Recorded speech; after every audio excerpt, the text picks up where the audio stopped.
na pinapanood pa rin sila ni Professor Ye mula sa kotse. Nang pumasok sila sa kanilang bahay, tahimik niya silang sinundan.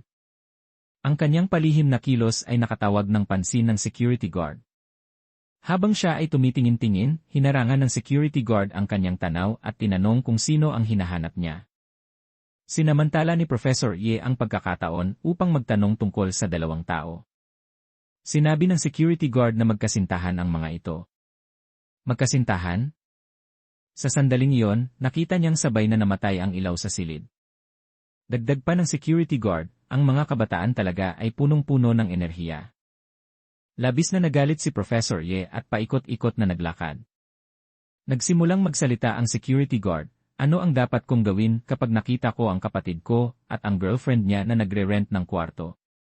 Naggitngit si Professor Ye at sinigawan siya, ano bang pinagsasabi mo? Nagulat ang security guard at muntik nang mabitawan ang kanyang telepono. Sinabi niya, tumitingin lang ako ng trending topic sa Facebook, bakit mo ako tinitingnan ng ganyan? Tamad nang magsalita pa si Professor Ye kaya tumalikod siya at umalis. Pagkatapos noon, nakatanggap si Kinya ng tawag mula kay Professor Ye. Sinabi niyang may ibibigay siya sa kanya. Sinabi niyang pumunta siya sa kanyang bahay sa loob ng kalahating oras. Mabilis siyang tumakbo palabas at pumara ng taxi.